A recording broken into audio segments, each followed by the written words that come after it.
Gary, what a great day on Saturday. A great crowd at our Call to Arms Day at home to kick off the season in a standalone game.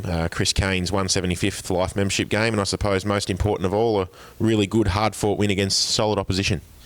Yeah, it was, Sam. I guess if you had rocked up on Saturday morning about 11 o'clock for the development, and you want them to be able to have a good start to the day with the personnel that they had in the side, and of course with the supporters and memberships on sale, and I guess we probably started that a little bit on the Friday with the phones ringing off the hook, and I believe you're a very busy young boy, so which is always good. And of course then we finish it up us four, and we've got two really good wins, and of course the contributors were significant right across the board in both teams. A good turnout from our supporter base point of view, and hopefully new people that certainly feel that the club's going forward in a positive fashion. And then the aftermatch, and of course Chris's 175th game, and I think all in all it was a good day for round one, and we now tuck 4 points away in Stevie Carr's briefcase, and we can sit back and enjoy Easter.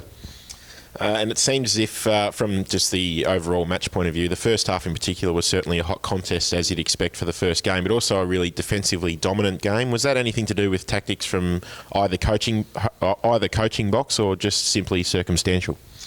I think it was probably round one nerves, and I think because we all have a really big build-up, it's something like 6 months since you last played your game, and we all want to just kick our season off in a real positive manner.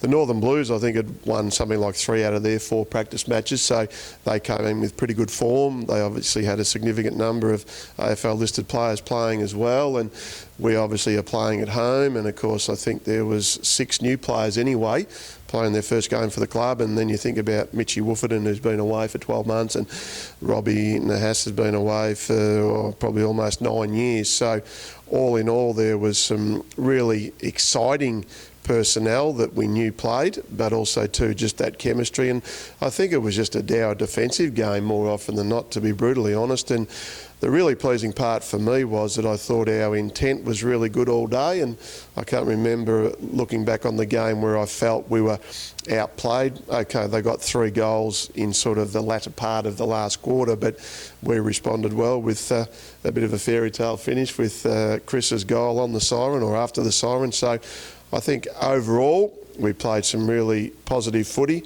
withstood the challenge. No real momentum shifts in the game, and we're able to come out and record a 29-point win.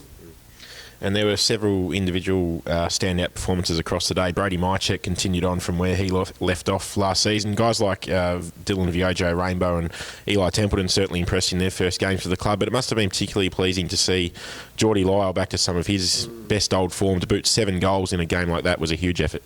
Yeah, well, it's so important, as we know, because the taller guys don't get any shorter as everyone else gets a bit tired. So Geordie would have been, I think, somewhat unhappy with his performance last year. Now, okay, a lot of that was to do with a pretty significant ankle injury, and he probably came back a bit too early, but he wanted to help the side, which that's a tremendous asset to have. And Geordie's got a lot of character, and he's very proud about the way he plays his footy, and 7 goals out of 12 was a terrific effort. He was the focal point that we needed, and then when that storm came in, well, of course, it was very hard to shift out of the way when we got the ball in deep and long and got it to a one-on-one situation. We know Geordie's pretty good in that area, so we were delighted with that.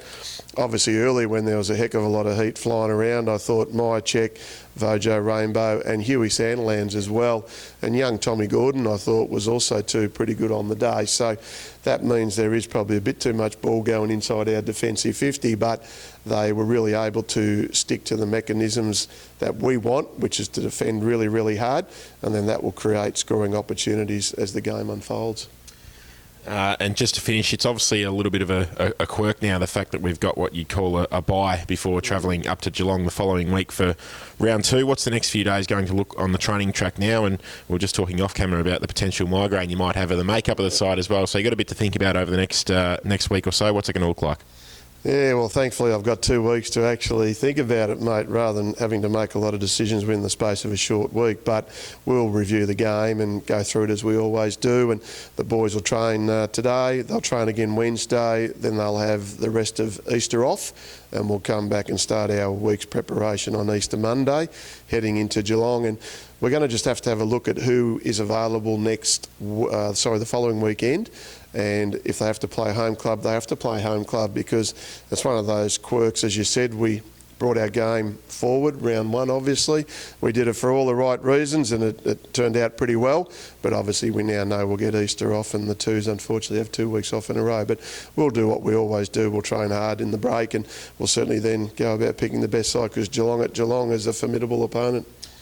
Absolutely. Well, Gary, thanks as always for your time on Borough TV as we return to our weekly reviews. Congratulations on Saturday's victory, and good luck next week. Yeah, good on you, Sam. Appreciate it.